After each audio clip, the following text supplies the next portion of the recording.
जायसवाल आप लोगों का स्वागत करता हूं अपराधनामा न्यूज नेटवर्क। हमारे चैनल में प्रदेश, देश और विदेश की खबरें आप लगातार देखते रहिए और आप लोगों से निवेदन है कि हमारे अपने चैनल को लाइक करें, सब्सक्राइब करें। जो भी हमारे व्यूअर हैं, अगर उनको कभी कोई खबर अगर दिखानी है या ऐसी कोई खबर है जो उन्होंने हमें बतानी है, जो हमारा हेल्पलाइन नंबर है उस पर आप हमें सूचित कर सकते हैं। आपकी जो भी गोपनीयता है उसको हम लोग बरकरार रखेंगे, किसी तक पहुंचेगी नहीं। धन्यवाद।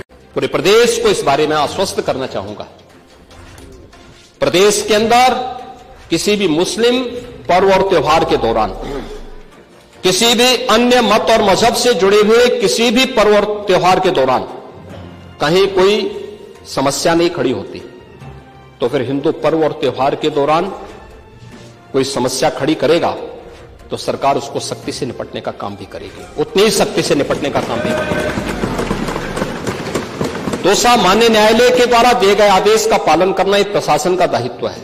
उसमें सरकार उसको डायरेक्शन दे न दे, उसका दायित्व बनता है कि उसको पालन करे, और संभल के अंदर प्रशासन ने वही पालन किया है। आज वहां पे सारी चीजें मिल रही हैं। आखिर आपकी बात को हम मानते हैं कि मंदिर को आपने छेड़ा नहीं, आपने बड़ी कृपा कर दी, लेकिन ये जो 22 कुएं और उन कुओं में जो मूर्तियां मिल रही हैं, ये कुएं किसने पाट दी है? ये नोटिस पे क्यों परेशानी हो रही है? आपके सांसद जिनसे आपकी प्रतिद्वंदिता है, मानता हूं, क्योंकि वहां पे आप में तो तुर्क और पठान का विवाद चल रहा है, मैंने नहीं कर दिया, एक विवाद चल रहा है। आप उनके सामने, माननीय सदस्य के सामने, आप उनके साथ अपनी जड़ें ढूंढ रहे होंगे, लेकिन ये सच्चाई है, ये सच्चाई है, क्योंकि ये तो है ही। सकीफुल रहमान बर्क कभी भी अपने को ये नहीं बोलते थे कि मैं भारत का नागरिक हूं, वो तो कहते थे मैं बाबर का संतान हूं, वो बोलते थे। आप भी मानते हो किस बात को? अब आपको तय करना है कि आक्रांताओं को अपना आदर्श मानते हैं या राम, कृष्ण और बुद्ध की परंपरा को अपना आदर्श मानते हैं। भारत के अंदर राम, कृष्ण और बुद्ध की ही परंपरा रहेगी, बाबर और औरंगजेब की परंपरा नहीं रहेगी। इस संभल का, और अगर मैं संभल की जब चर्चा करता हूं तो संभल में कैसे माहौल खराब किया गया वहां पे। ये संभल में दंगों का जो इतिहास है 1947 से ही प्रारंभ होता है। 1947 में एक मौत होती है, 1948 में 6 लोग मारे जाते हैं, 184 हिंदुओं को सामूहिक रूप से जला दिया गया। 184 हिंदुओं को हत्या हुई थी, हिंदुओं की हत्या हुई थी और जलाया भी गया था, और 184 हिंदू मारे गए थे वहां। 184। मैं वही तो कह रहा हूं ना, आप उस सच को स्वीकार नहीं करेंगे, आप उस सच्चाई को स्वीकार नहीं करेंगे, और लगातार कई महीनों तक वहां कर्फ्यू था। 1980 में फिर दंगा हुआ था, एक मृत्यु हुई। 1982 में फिर दंगा हुआ, एक मृत्यु हुई। 1986 में 4 लोग मारे गए,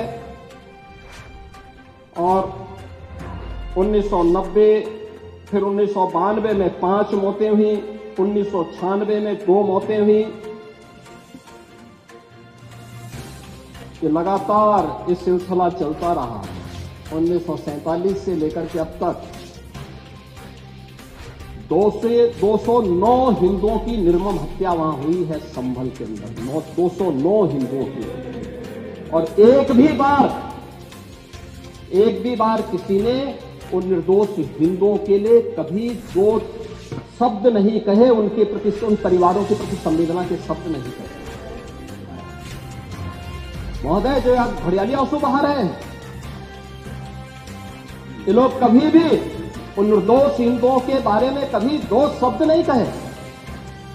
वहां पर 1978 में जो दंगा हुआ था। महोदय, इस प्रकार की स्थिति थी। एक वैश्य जिसने सबको उधार दे रखा था पैसा, और उस बात को मानता था कि साहब मैं तो सबको पैसा देता हूं, मेरे यहां तो सब व्यवसाय के साथ जुड़े हुए हैं। अगल बगल के हिंदू दंगा होने के बाद उनके घर में इकट्ठे होते हैं। इकट्ठा होने के बाद उनको घेर लिया जाता है। घेरने के बाद वो बोलते हैं, भाई आप हमें क्यों घेर रहे हैं? कहा जाता है, नहीं, क्योंकि तुम इन हाथों से पैसा मांगोगे, इसलिए उनके हाथ काटे जाते हैं, फिर उनके पैर काटे जाते हैं, और फिर उनका गला रेंग करके हत्या होती है। ये लोग सौहार्द की बात करते हैं। शर्म नहीं आती इन लोगों को सौहार्द के बारे में चर्चा करने में। 1978 से जो मंदिर आज निकल रहा है, 1978 से इन लोगों ने कभी खोलने नहीं दिया उस मंदिर को। जो आज बजरंगबली का मंदिर निकल रहा है, जो वहां पर आज 22 कुएं किसने बंद किए थे? इन 22 कुओं को भी वहां पे बंद किया गया। और वहां का माहौल इतना तनावपूर्ण किसने बनाया था? ये पत्थरबाज कौन थे? एक भी गिरफ्तारी बिना साक्ष्य के नहीं हो रही है। और याद रखना, जिसने पत्थरबाजी की होगी, जिसने माहौल खराब किया होगा, उसमें एक भी बचने वाला भी नहीं है।